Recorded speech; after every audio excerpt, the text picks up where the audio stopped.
우리는 특별히 그 여호수아 7장, 8장에 나오는 아이성 전투에 대해서 오늘까지 세 번 연거푸 계속 본문을 살펴보고 있습니다. 먼저 그 여호수아 7장, 8장 아이성 전투 첫 번째 설교에서 우리 삶의 성공과 실패에만 집착하지 말고 과연 내가 하나님 앞에서 어떤 문제가 있는지 스스로를 돌아보라는 말을 했습니다. 그리고 두 번째는 우리가 하나님께 드려야 될 영적인 의무에 대해서 제가 2주 전에 설교를 했어요. 그리고 오늘 세 번째는 우리가 세상에서 살아야 될 이웃과의 공적인 삶에 대해서 말씀을 나누도록 하겠습니다. 오늘 본문 바로 들어가서 11절과 12절 말씀 보니까 요약하면 이런 말씀이 있어요. 이스라엘이 범죄하여 내가 그들에게 명령한 나의 언약을 어겼으며 그들이 온전히 바친 물건을 도둑질하며 속이고 그것을 그들의 물건들 가운데 두었느니라.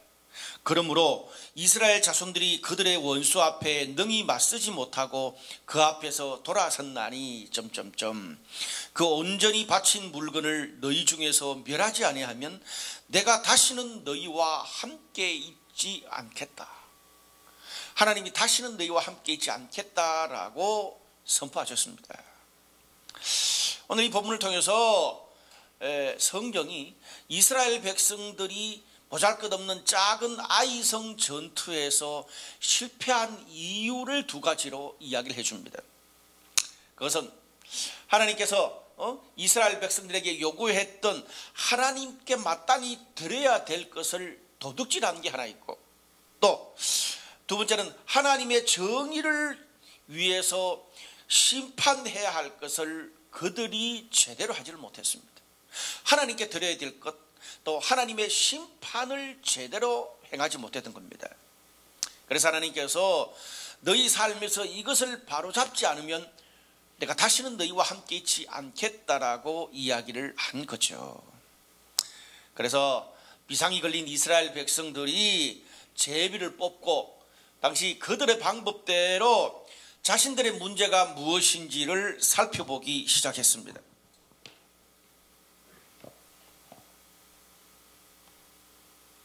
그래서 유다 지파 사람 아간이 하나님께 드려야 될 것을 도둑질했다는 것을 알게 됐어요.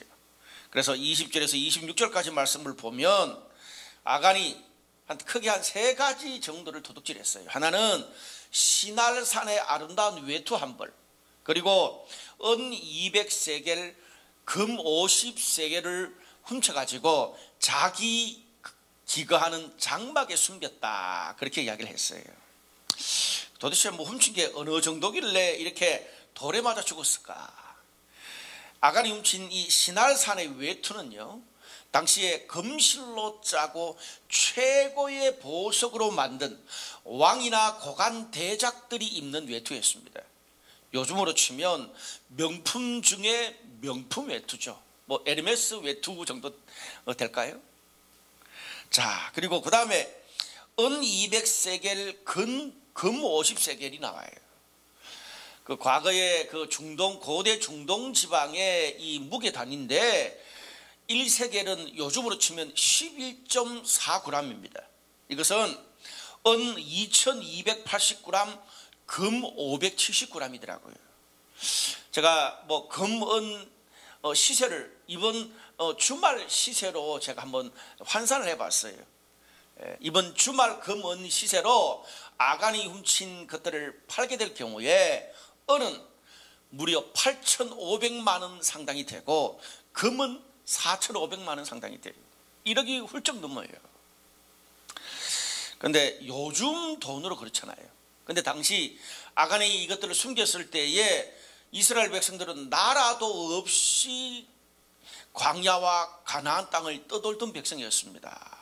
그러니까 그런 어떤 가난한 이스라엘 백성들의 삶에서 아간이 훔친 것은 너무나 큰 재산이에요.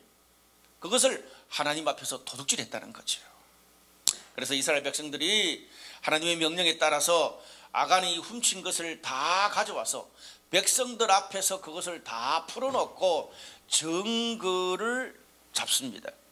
그리고 그 다음에 아간은 물론 그 집의 자녀들과 가축 소유를 모두 불태우고 돌을 던져서 죽여버립니다. 이렇게 이스라엘 백성들이 하나님께 드리고 심판해야 될 것을 바르게 행하자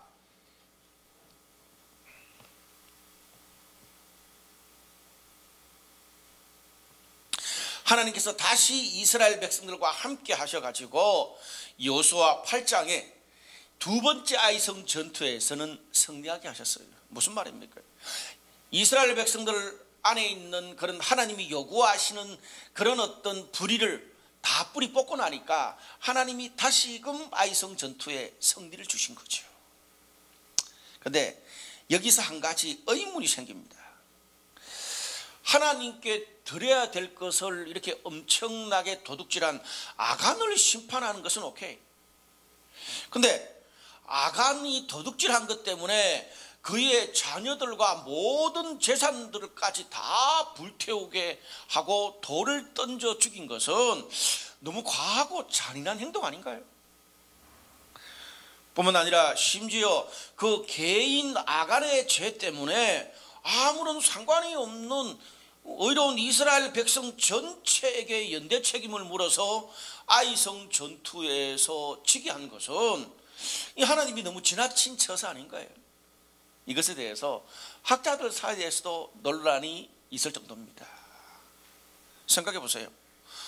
아니 내가 지날산에 외투를 훔친 것도 아니고 나는 아무 죄도 없이 의롭고 신실하게 살았는데 부모와 내가 속한 집단의 어떤 죄나 실수 때문에 내가 도매금 취급을 받아야 돼요. 나도 죄수가 돼야 돼요. 나도 죽어야 돼요. 억울한 면이 많잖아요. 그런데 우리는 여기에서 여러분 성경에서 좀 과하고 지나친 데는 거기 아주 중요한 메시지가 담겨 있습니다. 우린 여기에서 이웃과 세상을 향한 이 하나님의 요구, 헤렘이라 그래요. 히브리어로 헤렘의 그 진정한 의미를 발견하게 됩니다. 여러분 우리가 지난주에 헤렘의 첫 번째 성격인 하나님께 드리는 헤렘에 대해서 말씀을 드렸고 오늘은 헤렘의 두 번째 성격인 이웃과 사회를 향한 정의의 헤렘에 대해서 이야기를 하는 거예요. 여러분 우리가 구약 성경을 보면 이스라엘 백성들이 가나안 땅에 들어가서 정복 전쟁을 할 때에 하나님께서 다른 거 다 차치하고 이 두 가지만은 너희들이 꼭 지켜라고 강력하게 요청한 게 있습니다.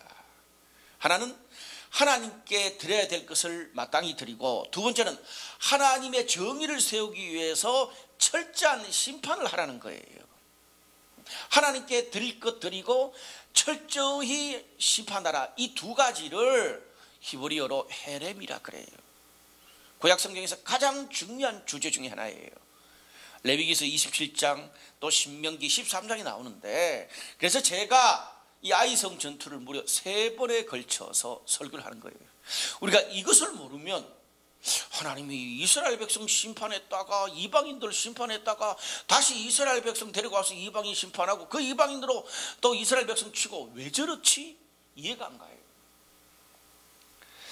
여러분 이 헤렘의 원칙이 이스라엘 백성들이 가나안 땅에 들어가서 정복 전쟁을 하는 핵심적인 주제 중의 주제예요.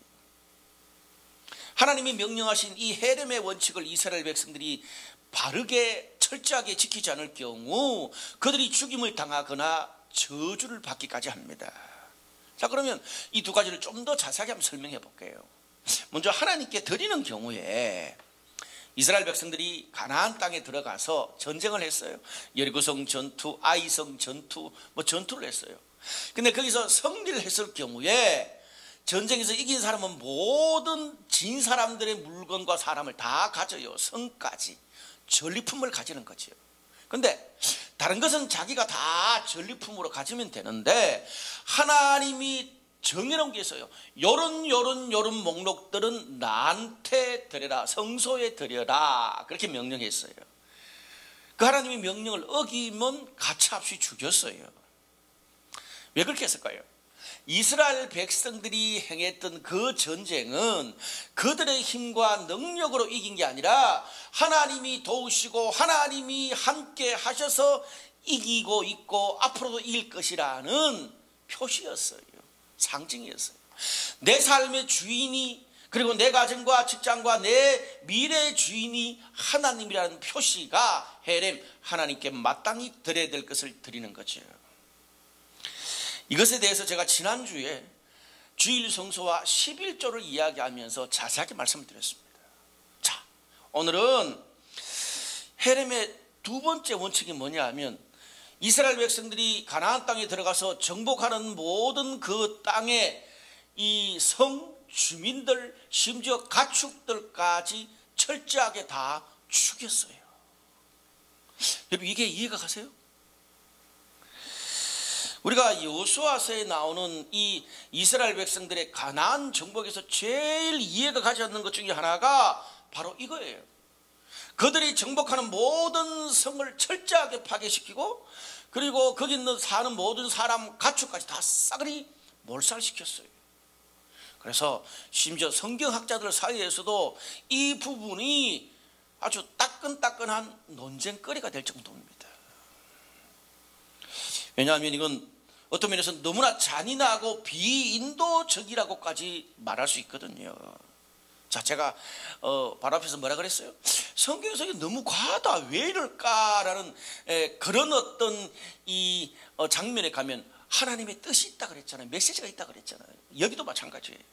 하나님께서 왜 이스라엘 백성들에게 이렇게 비인도적이고 가혹한 요구, 철저히 가나안 주민들을 죽이라고 말했을까요? 우리가 구약 성경에 보면 하나님이 이스라엘 백성들이 가나안 땅에 들어가기 전에 조심시키고 조심해야 될 것들에 대한 이야기를 해주는 대목이 성경에 나옵니다. 특별히 출애굽기 34장 11절에서 16절까지 보면 굉장히 반복되는 말들이 많이 나와요. 요약하면, 너는 내가 오늘 네게 명령하는 것을 삼가 지키라. 내가 네 앞에서 아모리 사람, 가나안 사람, 헷 사람, 브리스 사람, 히위 사람과 여부스 사람을 쫓아내리니 내가 들어가는 땅의 주민과 언약을 세우지 말라. 그것이 너희에게 올무가 될까 하노라. 이는 왜 그렇게 이야기하느냐 하면 이 말이에요. 그들이 모든 신을 엄란하게 섬기며 너를 청하면 네가 그 재물을 먹을까 함이며, 네가 그들의 딸들을 내 아들들의 아내로 삼음으로 그들의 딸들이 그들의 신들을 엄란하게 섬기며 네 아들에게 그들의 신들을 엄란하게 섬기게 할까 함이니라. 계속 반복되는 말이 뭐예요? 가나안 땅에 사는 족속들이 엄란하게 자기의 신들을 계속 섬긴다는 엄란하게를 계속 반복하고 있어요. 여러분, 여기는 이유가 있어요. 당시 가나안에 살던 족속들은 아세라 신을 믿고 있었어요. 근데 아세라 신의 제사가 충격적인 게 있는데, 제가 창세기 설교할 때도 살짝 말씀을 드렸는데, 이 아세라 그 신을 섬기는 이 집회, 큰 예배에서 사람들이 어떠냐 하면 막 광란에 막 클럽 같은 그런 광란의 음악을 막 이런 거 치면서 춤을 추고 체험제 향을 막 피웁니다. 그리고 거기 성전에서 근무하는 여사제들과 집단 성행위를 하는 간섭이 그들의 예배였어요. 물러나기 짝이 없었죠. 그리고 레위기 18장에 가보면 이스라엘 백성들이 똑같이 가나안 땅에 들어가기 전에 가나안 땅의 이 문화와 풍습을 따르지 말라고 강력하게 하나님 이야기합니다. 너희들이 그 풍습을 따르다간 너희들도 똑같이 죽을 것이라고 경고를 하는 장면이 나와요. 그런데 그 목록들이요, 자세하게 나오는데 제가 입에 담기조차 부끄러울 정도예요. 거기 보면요, 아버지, 어머니, 형제, 자매, 가족과 친척들하고 건친 상관하는 것은 그냥 자연스럽고, 동성애, 심지어 짐승과 성행위를 하고, 그리고 자녀를 신에게 바치기 위해서 불에 던져 넣는 게 그들의 제사였어요. 심각한 인권 유린까지 있었습니다. 그래서 하나님께서 어떻게 이런 모든 행위를 보다 참다 못해서 하나님이 그 가나안 땅 족속들의 풍습과 삶을 보고 가증하다고까지 말씀하셨습니다. 그래서 하나님께서 참다 못한 나머지 가나안 족속들을 쫓아내기로 한 거예요. 그래서 하나님께서 너무나 죄가 하나님 보시기에 가증할 정도로 죄가 심각한 가나안 족속들을 어떻게 해요? 이스라엘 백성들을 통해서 그들을 쫓아내고 그 가나안 땅에 하나님이 심판하고 하나님의 정의를 다시 세우는 것이 가나안 정복입니다. 그래서 우리가 이스라엘 백성들이 가나안 땅을 정복한다 그랬을 때 두 가지 의미를 가지고 있어요. 하나는 아주 오래전에 그 이스라엘 백성의 조상인 아브라함에게 하나님이 약속한 땅을 주시는 약속의 성취가 한 가지 있고요. 또 한 가지는 이스라엘 백성들을 통해서 가나안 땅에 너무나 가증스러운 죄를 범하고 있는 가나안 족속들을 하나님이 심판하고 하나님의 정의를 세우는 차원이 있는 거예요. 오늘 이 이웃과 세상에 하나님의 정의를 세운 헤렘이 바로 여기에 해당합니다. 근데 여러분 생각해 보세요. 하나님께서 이스라엘 백성들을 가나안 땅에 보내신 이유가 하나님의 정의를 세우기 위해서 심판하라고 보낸 파견한 사람들이 이스라엘 백성들이라. 근데 그 이스라엘 백성들이 그 땅의 사람들과 심판으로 왔다 그래 않고 그 땅 사람들처럼 똑같이 속이고 음란하고 불의를 행한다면 그 땅의 가나안 사람들이 이스라엘 백성들의 말을 듣겠습니까? 그리고 그들이 믿는, 그들이 전하는 하나님을 그들이 믿고 따르겠냐 이거예요. 여러분, 이것보다 더 큰 내로남불이 어디 있습니까? 한마디로 뭐 묻은 개가 뭐 묻은 개를 욕하는 꼴이잖아요. 아니, 너나 잘하세요. 예수쟁이나 괴들도 다 똑같네. 그러면서 뭘 우리를 심판한다 그래. 그렇게 말하지 않겠어요? 그래서 오늘 이 가나안 땅을 하나님의 정의로 세우기 위해서 심판하러 간 이스라엘 백성들에게 하나님이 뭘 명령하세요? 거룩함을 명령하십니다. 거룩함이 이렇게 해결되는 거예요. 오늘 본문 13절에 너는 일어나서 백성을 거룩하게 하여 이르기를 너희는 내일을 위하여 스스로 거룩하게 하라. 너희가 온전히 바친 물건을 너희 가운데서 제하기까지는 네 원수들 앞에 능히 맞서지 못하리라. 이렇게 말씀하셨어요. 그래서 단순히 아간 한 사람의 죄에 그친 게 아니라 하나님의 정의를 위해서 심판자로 간 대사들이 너희도 그들과 똑같은 일을 행한다면 그건 안 된다 이 말이에요. 그거 다 뿌리 뽑고 하나님의 뜻을 수행해라 그 뜻입니다. 그래서 그렇지 않으면 너희 원수들을 맞설 수 없을 것이다. 그들을 정복할 수도 없고 그들에게 본이 될 수도 없고 그들을 이끌 수도 없다고 하나님이 철퇴선을 한 거예요. 근데 여기에 우리가 하나님이 스스로 거룩하다 뭐예요? 내가 늘 하나님 앞에서 사람들 앞에서 거룩한지 돌아보라는 말이잖아요.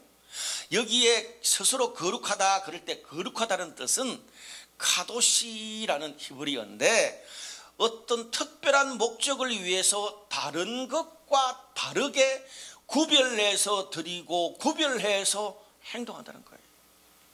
믿는 사람과 믿지 않는 사람이 행동이 다르다. 그게 바로 거룩한 거예요. 특별히 레위기 11장 45절에는 이런 말씀이 있어요. 나는 너희의 하나님이 되려고 너희를 애굽 땅에서 인도하여 낸 여호와라. 내가 거룩하니 너희도 거룩할지라. 하나님 닮아서 거룩하라는 거죠. 자, 그 다음에 신약도 베드로전서 1장 15절에 오직 너희를 부르신 거룩한 이처럼 너희도 모든 행실에 거룩한 자가 되라는 거예요. 똑같죠? 구약과 신약이. 우리를 부르시고 우리를 하나님의 자녀 삼아주신 하나님이 거룩하니 이스라엘 백성들아 예수 믿는 너희 모든 성도들 너희들의 마음과 몸과 행실에서 거룩해야 되지 않겠니 이 말이에요. 그래야 이 땅에서 믿지 않는 사람들에게 본도되고 이끌 수 있다는 말입니다. 더 깊이 이야기하면 헷갈릴 거고요. 정리하면 이 헤렘에 대해서 이웃과 세상을 향한 정의, 헤렘을 정리하면 이렇습니다. 하나님께서 이스라엘 백성들을, 우리 성도들을 사랑하고 끝까지 하나님의 자녀로 돌보시는 것은 영원합니다. 근데 우리가 이 땅을 살아가는 동안에 하나님이 세우신 정의와 심판의 원칙은 가나안 족속이나 이스라엘 백성이나 믿는 사람들이나 믿지 않는 사람들한테 동일하게 적용된다는 거예요. 하나님을 믿는 사람이라고 세상에서 죄를 더 많이 범했는데 그냥 감해주고 그런 게 아니라 똑같은 원칙을 하나님이 제시한다는 겁니다.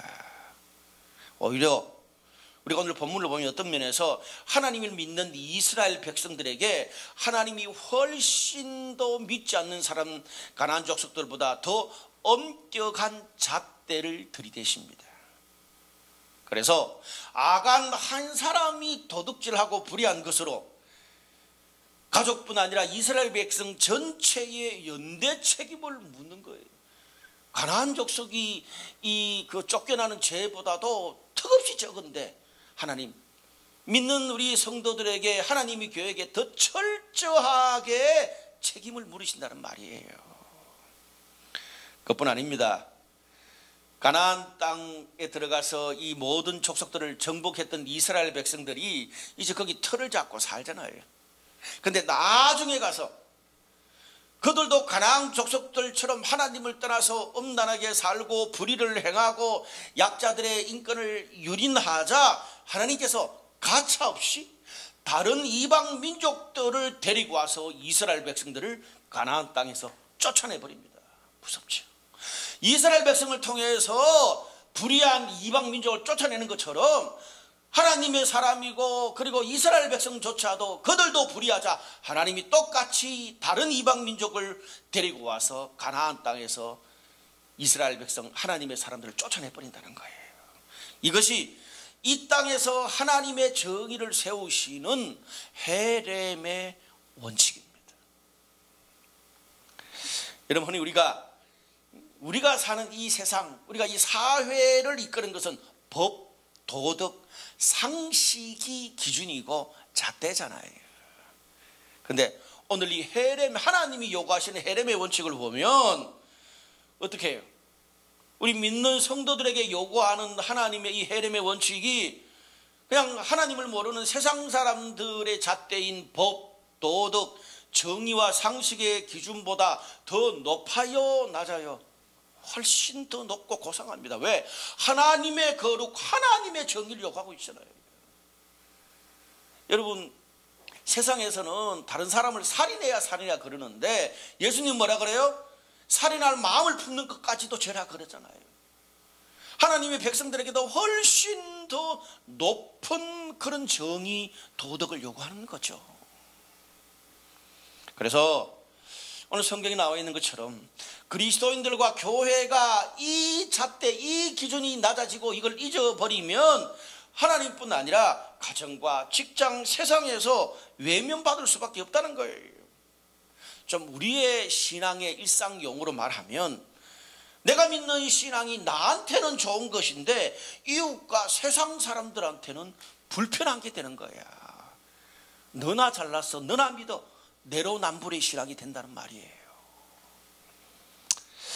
여러분, 그래서 우리가 오늘 이 본문을 통해서 우리가 알 수 있는 것은 우리가 신앙생활, 신앙을 이야기할 때 나 한 사람이 구원받고 은혜받고 축복받아서 천국 가는 이런 개인적인 신앙의 모습과 이웃과 세상에 하나님의 정의를 행하는 공적인 신앙생활의 모습에 균형이 있어야 됩니다. 다시요, 개인적인 종교생활, 신앙생활과 이웃과 세상에 본이 되고 빛이 되는 공적인 신앙생활에 균형이 있을 때 우리는 그것을 성경에서 말하는 건강한 신앙생활이라 그래요. 자, 그렇다면 우리 신앙에서 공적인 책임은 뭡니까? 그것은요, 좀 요약하면 이렇습니다. 우리가 뭐 믿는 사람뿐 아니라 이 사회에서 믿지 않는 모든 사람들과 살아가잖아요. 종교도 다르고 신념이 다른 사람들과 같이 살잖아요. 그러면 모든 사람의 유익을 추구하는 것, 공익이라 그랬잖아요. 모든 사람의 유익을 추구하고 그들이 원하는 공동선에 우리도 관심을 가지고 솔선수범하고 또 정의를 외치고 약한 자와 억눌린 자 편에 서서 공의를 행하는 것, 이것이 성경에서 말하는 신앙의 공적 책임입니다. 좀 쉽게 말하면 사회가 아무리 도덕적으로 타락했어도 다른 사람에게 관심이 없어도 적어도 크리스찬과 교회만은 이런 부정하고 타락한 사회의 모습을 끌어안고 치유하고 회복하기 위해서 최선을 다하는 것, 그게 신앙인의 해야 될 역할이라는 거죠. 교회가 해야 될 역할이라는 거예요. 그런데 안타깝게도 분명히 성경에 특별히 예언서에는 이스라엘 백성들이 이런 것 때문에 망하거든요. 안타깝게도 이런 성경에서 말하는 신앙의 공적인 책임은 나 몰라라 하고 아간처럼 오직 나 한 사람의 이익을 위해서 속이고 도둑질하고 불의를 저지르면서 나중에 가서 사람들 앞에 나는 하나님의 축복받았다고 한다면 그런 이기적인 신앙은 이웃과 세상뿐 아니라 하나님 앞에서도 인정받을 수 없다는 이야기를 오늘 성경이 하고 있는 겁니다. 성경이 말하는 건강한 신앙생활이 아니죠. 자, 여러분, 그러면 우리가 좀 객관적이고 냉정하게 한번 지금까지 우리 한국교회 성도들의 신앙생활이 과연 이런 기준에서 봤을 때, 헤렘의 원칙에 의해서 봤을 때 어떠했나 한번 돌아보면 어떤 평가를 내릴 수 있을까요? 은혜, 축복, 구원, 고난을 넘어서 열매를 맺는 것, 기도 응답, 전도, 선교, 교회 성장, 한국교회 성도들이 이런 거는 굉장히 잘해요. 그래서 개인과 이 개인의 삶과 교회의 하나님의 축복을 많이 받은 것도 사실입니다. 그런데 그에 비해서 법과 질서를 지키고 상식과 매너를 갖추고 우리뿐 아니라 종교와 이 신념이 다른 그런 함께 사는 그런 사회가 추구하는 공동의 선에 나도 솔선수범하고 정의를 행하고 룰을 지키고 힘없고 억눌린 자의 편에 섰을까요? 아니면 권력자의 편에 섰을 때가 많습니까? 권력자의 편에 섰을 때가 많잖아요. 그러다 보니까 사실 우리 한국의 개신교만큼 정말 믿지 않는 사람들과 정말 이 가난하고 어려운 사람들에게 기부하고 재정을 주고 또 에너지를 쓰고 전도하고 얼마나 많이 섬깁니까? 그럼에도 불구하고 어떻게 그렇게 많이 퍼주고 섬기는데도 세상 사람들이 뭐라 그래요? 자기만 아는 이기적인 기독교라고 손가락질 받을 때가 많잖아요. 여러분 멀리 가지 않아도 우리 지난 2년간의 코로나 상황에서도 한번 보자고요. 사실 어떤 면에서 소수의 어떤 기독교, 극단적인 기독교 단체나 몇몇 교회들이 정부의 방역 수칙을 어기고 막 집단 예배를 드리면서 교회가 코로나 확산의 온상지로 언론과 사회로부터 매서운 질타를 받았습니다. 물론 거기에는 우리 한국 언론이 기업이나 이 다른 종교에 비해서 개신교에 대해서 지나치게 비판적이고 여론을 몰아가는 측면도 저는 일부분 있다고 생각을 합니다. 그런데 오늘 우리 본문을 통해서 볼 때 우리는 왜 이런 평가를 받고 왜 이런 일들이 우리 주변에 일어나는 것일까요? 나는 우리 집은, 우리 직장은, 우리 교회는 방역수칙 너무 잘 지키고 열심히 살아왔는데 나와 상관이 없는 아강 같은 몇몇 교회, 몇몇 단체들의 잘못된 모습 때문에 한국교회와 한국교회 모든 성도 전체가 똑같은 취급받는 것은 너무 억울한 측면이 많지 않나요? 그런 생각을 우리 갖잖아요. 그런데 코로나뿐 아닙니다. 우리가 가정이나 주변에서도 내가 하나님을 믿는 크리스찬이고 또 교회라는 이유만으로 내가 하지 않았던 그런 일까지 도매금으로 다른 크리스찬들 때문에 비판받고 연대 책임을 묻게 되는 그런 것들도 겪잖아요. 또 우리가 흔히 겪는 건데, 다른 사람들, 신앙생활을 안 하는 사람들과 비교할 때 그들에 비해서는 작은 실수 하나지만 너희 예수쟁이나 교회들은 다 똑같아. 너무 뻥튀기로 우리가 취급받을 때가 있잖아요. 물론 크리스찬들이 다 잘한다는 말은 아닙니다. 근데 분명히 오늘 그런 게 있다고요. 오늘 여기 여호수아 7장에 아간 말고, 아간 때문에 모두 다 아이성 전투에서 패배를 경험한 사람들 입장을 한번 생각해 보세요.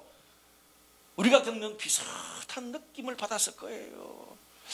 내가 겪지도 않고 나는 신실하게 이 하나님 시킨 대로 정말 연대 책임 가지고 최선을 다했는데, 아간 한 사람 때문에 너무 우리 전체를 도매금으로 연대 책임을 하나님 물으시는 거 아닌가, 그런 거예요. 여러분, 그때 낙심하거나 억울하게 생각하지 마시기를 바랍니다. 우리가 뭐예요?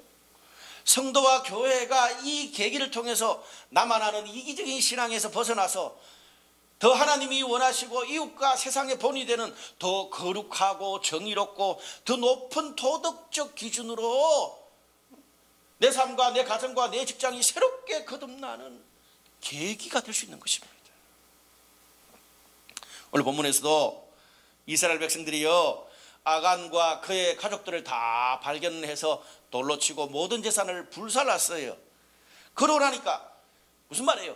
먼저 이스라엘 백성 자신들의 삶에서 거룩과 정의로 자신들부터 심판하고 자신들부터 깨끗해지고 나니까 하나님께서 저절로 패배했던 아이성 전투에서 다시 이기게 하셨습니다.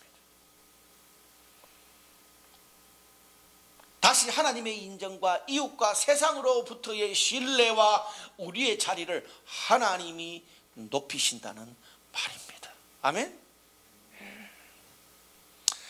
물론 제가 오늘 짧은 설교 한 편에, 그렇다면 우리가 우리 그리스도인과 교회가 행해야 될 공적인 신앙생활의 영역이 어떤 것인가에 대해서 자세하게 말하면 오늘 밤을 새워도 다 못합니다. 그것은 나중을 기약하고요. 오늘 우리가 이 여호수아에서 나오는 이스라엘의 가나안 정복에서 나타나는 하나님이 요구하시는 헤렘이 이웃과 세상에 하나님의 정의를 행하는 공적인 신앙생활이다. 이게 핵심입니다. 좀 더 심플하게 말하면, 나만 은혜 받고 잘 먹고 잘 살고 은혜 받고 천국 가는 게 아니라 이웃과 세상의 빛과 소금의 역할을 하는 것까지가 신앙생활이라는 겁니다. 우리가 이것을 기억하면서, 그래서 제가 설교 제목을 우리의 신앙생활이 개인적이면서 공적인 책임을 다하는 것이라고 설교 제목을 담은 거예요. 따라합시다. 신앙생활은 개인적이면서 공적인 책임을 다하는 것이다. 이 두 가지를 합쳐서 하나님이 기뻐하시고 성경이 말하는 공적인 신앙생활입니다. 제가 이 공적인 신앙생활을 적용하는 차원에서 몇 가지 말씀을 좀 드리고 싶습니다. 요즘이 선거철이잖아요. 좀 민감한 문제를 이야기하면, 제가 이 여러분 나이 때만 해도 과거 한국 교회에서는 선거 때만 되면 목회자들이 공공연히 특정한 정당을 지지하고 특정 후보를 교회에 와서 인사시키고 홍보하는 것 때문에 논란이 많았습니다. 그래서 흔히 듣는 말이, 제가 어릴 때 들은 말이 뭐냐면, 이 후보가 기독교인이기 때문에, 장로님, 권사님, 집사님이기 때문에 우리 같은 성도들이 찍어주고 밀어줘야 된다는 거예요. 성경적으로 맞는 말입니까? 틀린 말입니까? 맞지 않는 말이에요. 왜? 거기에 오늘 좀 어려웠지만 제가 이걸 자세하게 설명한 이유가 뭐냐면, 거기에 헤렘의 원칙이 적용되는 거예요. 이 땅에서 정의와 관련돼서 하나님의 헤렘의 원칙이 적용될 수 있습니다. 헤렘의 원칙이 뭐예요? 그 후보가 이스라엘 백성, 크리스찬인 게 중요한 게 아니라 세상 모든 사람들이 볼 때 그가 얼마나 공의롭고 정의롭게 사는냐가 중요한 거예요. 그의 정책적인 능력으로 얼마나 모두에게 공적인 유익을 줄 수 있는 능력을 갖췄는가, 적임자인가, 이게 중요한 거란 말이죠.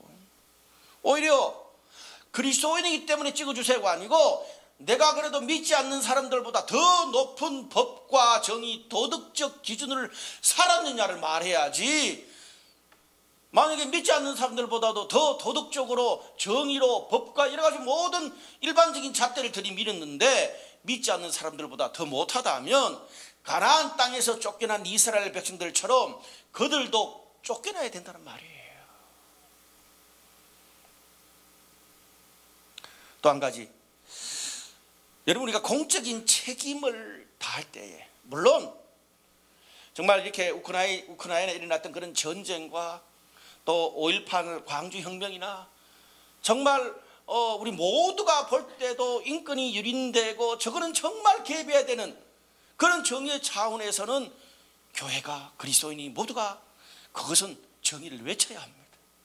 그런데 또 한 가지 우리가 조심해야 될 것은 공적인 책임을 다하는 것과 개인의 정치적인 입장은 구분할 수 있어야 됩니다. 이렇게 신앙은 공적인 책임을 다하는 것이다를 자꾸 강조하다 보면 간혹 보수적이거나 진보적인 어떤 개인의 정치적인 성향을 성경적인 가치관, 하나님이 그 당을 지지하는 것처럼 동일시하는 것을 보게 됩니다. 여러분, 주변에서 이런 현상 꽤나 보게 되잖아요. 특별히 한국 사회처럼 아직도 분단 국가고 계층과 이념과 지역과 세대 간의 분열이 심한 입장 차이가 서로 너무 다른 곳에서는 이 부분을 조심해야 됩니다. 예를 들어 우리가 뭐 개인적인 정치적 입장을 가지고 내가 개인적으로 이야기하고 뭐 페이스북에 뭐 말하고 뭐 어디 가서 뭐 활동하는 건 그건 자유잖아요. 그런데 내가 하는 그것을 성경의 이름으로, 기독교 전체의 이름으로, 내가 속한 공동체나 교회 전체의 이름으로 선포하고 이야기하는 것은 조심해야 된다는 거죠. 예를 들어서 여러분, 목사인 저도 개인적으로 정치적인 입장이 있을 거 아닙니까? 저도요, 남북관계 그리고 미중 갈등 가운데서 어떻게 해야 되냐, 부동산 문제는 뭐가 맞냐, 검수완박과 대장동 문제 뭐가 맞냐? 제가 그것에 대해서 이 송창근 목사의 개인적인 의견을 사석해서 말하는 것과 오늘처럼 모든 성도들이 공적으로 모인 이 설교에서 저의 입장을 이야기하는 것은 완전 다른 문제입니다. 제가 만약에 공적으로 제가 어떤 이야기하는 이것을 가지고 성경을 덜먹거려 가지고 막 제 정치적 입장을 말한다면 목사의 정치적 입장과 다른 우리 성도들 가운데 목사와 다른 정치적 입장을 가진 사람들은 굉장히 불편하죠. 또 저것은 교회 전체의 입장도 아니고 성경 전체가 말하는 입장도 아닌데 목사님이 너무 개별적으로 이야기하는 게 아닐까? 그렇게 되면 성경을 목사 개인의 정치적인 어떤 신념과 동일시하는 위험을 초래하게 된다는 겁니다. 이런 수많은 문제들이 많은데 오늘 다 말할 수는 없지만 요즘 시국에 아주 중요한 이야기를 저는 오늘 본문을 통해서 하고 싶습니다. 오히려 이런 시국에는요, 목회자와 교회는 밖에서는 우리가 서로 다른 가치관과 이념으로 선거하고 또 참여하고 활동할 수 있지만 서로 다른 이념을 가지고 활동하다가도 신앙 공동체 안에서는, 예배에서는, 우리 셀에서는 예수 이름으로 오히려 서로가 연합하고 하나 되게 하는데 우리의 모든 에너지를 집중시켜야 하는 것입니다. 이런 지혜와 분별력을 가지는 게 필요합니다. 사실 제가 여러분들 나이 때 좀 목회자나 누군가가 이런 입장을 가르쳐 주었다면, 특별히 저는 이 민주화 이 운동을 하던 그런 이 586이잖아요. 그런 혼란은 많이 줄어들었을 것이다. 그리스도인과 교회가 더 세상의 빛과 소금의 역할을 감당할 수 있었을 것이다 생각을 합니다. 말씀의 결론을 맺을게요. 여호수아 7장 8장 이 아이성 전투를 통해서 하나님이 이스라엘 백성들에게 더 나아가서 성도들과 교회에 요구하시는 건강한 신앙생활은 개인적이면서도 공적인 책임을 다하는 신앙생활이라는 말씀을 드렸습니다. 저는 특별한 3가지 정도로 3주 동안 설교를 했습니다. 자, 정리를 할게요. 첫 번째, 건강한 신앙생활은 뭡니까? 내가 예수를 믿어서 은혜 받고 축복받고 천국 가는 하나님의 자녀로 평생을 살아가는 개인적인 신앙생활의 여정이 꼭 있어야 됩니다. 그거 없으면 안 돼요. 또 우리가 늘 타인과 공동체 사회구조 그걸 보기 전에 내 모습은 과연 어땠냐, 먼저 나 자신을 돌아봐야 됩니다.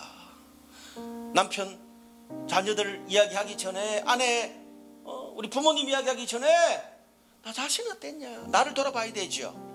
이게 없으면 남의 눈에 가시만 보이고 내 눈에 들보를 보지 못하는 영적 장님이 될 수 있습니다. 그러면요, 그런 신앙생활에는 평생 내 문제에 갇혀서 영적 성숙은 어렵게 될 것입니다. 두 번째, 건강한 신앙생활은 내가 만족하는, 내가 막 열심을 내서 하는 그런 종교생활을 하는 게 아니라 하나님이 원하시고 하나님이 기뻐하시고 성경에서 원하는 영적인 삶과 의무를 행하는 것입니다. 철저히 내 기준이 아니라, 내 열심이 아니라 하나님의 기준과 하나님의 열심에 따라서 신앙생활하고 드리는 거예요.